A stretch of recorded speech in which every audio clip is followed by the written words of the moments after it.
Someone across the room opens their mouth wide, their eyes water, their jaw cracks. And before you even register what happened, your own mouth is doing the exact same thing. You didn't choose it. You couldn't have stopped it. Your body just copied a stranger's face without asking your permission.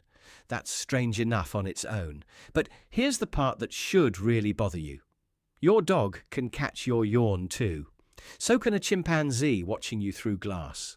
Even a baby, only a few months old, will mirror a yawning face before it can talk, walk, or understand a single word you say. So what is actually happening in that half second? For decades, scientists assumed yawning was about oxygen. Tired brain, low oxygen, big breath. Problem solved. It felt obvious. It was also wrong. In 1987, psychologist Robert Provine ran a deceptively simple experiment. He had participants watch a video of people yawning, then measured how many of them yawned back. Most did.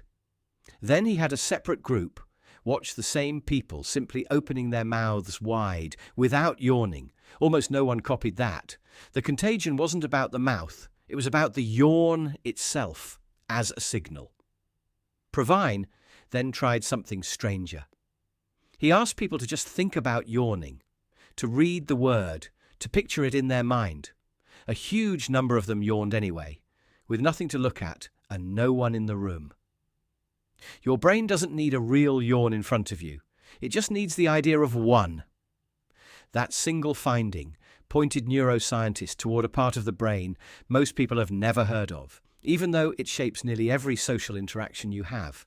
It's called the mirror neuron system. These are brain cells that fire both when you perform an action and when you simply watch someone else perform it. Watch someone reach for a cup, and the same neurons light up as if your own hand were moving.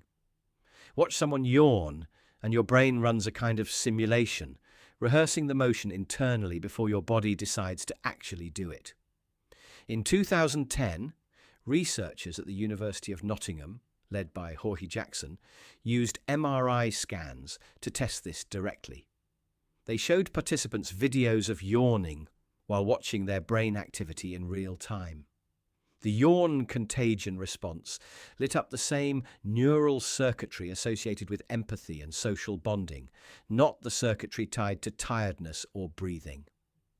People who scored higher on empathy tests were significantly more likely to catch the yawn. People on the autism spectrum, whose social mirroring tends to work differently, were far less likely to catch it at all. That's a strange thing to sit with. A yawn isn't just a yawn.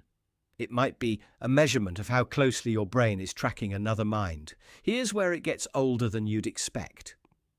This isn't a quirk of modern humans sitting in offices and classrooms. Chimpanzees catch yawns from each other. Wolves catch yawns from other wolves. And notably, wolves that are more bonded to each other yawn back faster and more often than wolves who barely know one another. In 2014, a study out of Japan found that even dogs catch yawns, specifically from their human owners, more than from strangers. The contagion tracks the strength of the bond. Your yawn isn't really a request for oxygen. It's a quiet, involuntary confirmation that you are paying attention to the people around you, that your nervous system has synced itself to theirs. Children make this even clearer. Infants younger than about 4 months almost never catch a yawn, no matter how many times a parent yawns in front of them. Somewhere around age 4 or 5, the rate climbs sharply, right alongside the development of what psychologists call theory of mind, the ability to understand that other people have separate thoughts and feelings from your own. Children with stronger theory of mind skills, measured through simple tests about hidden objects and false beliefs, are more likely to catch a yawn than children of the same age who score lower. The reflex appears to switch on at almost exactly the moment a child's brain learns that other minds exist at all. That timing is hard to write off as coincidence. So why would evolution build something this elaborate just to make people copy a face? Think about life before language existed in any complex form. Early humans lived in small, exposed groups, surrounded by predators, with no walls and no locks. Sleep was dangerous. A yawn is one of the oldest visible signs of fatigue in a mammal's body. If one member of the group started yawning, and that signal spread instantly through the group without a single word spoken, it may have functioned as a kind of synchronization device. Everyone gets tired together. Everyone becomes alert together. A group that rests and wakes in unison is a group that's harder to catch off guard. The yawn may have been less about sleep itself and more about keeping a tribe's internal clocks locked to the same rhythm. Look at how military and survival groups still operate today, thousands of years later, and you can see the faint outline of the same mechanism. Soldiers stationed together on long watches report that yawning spreads through a unit right before a shift change, almost like a silent countdown that nobody announced out loud. Sailors on long ocean voyages describe the same thing happening across a crew during overnight watches. Nobody trained them to do this. Nobody could. It's older than training. It's older than command structures and schedules and clocks. It's a signal passed directly from one nervous system to another, the way it likely passed between humans crouched around a fire long before anyone invented the concept of a shift. There's an even older possibility buried underneath that one. Some researchers argue yawning itself, contagious or not, evolved as a brain-cooling mechanism.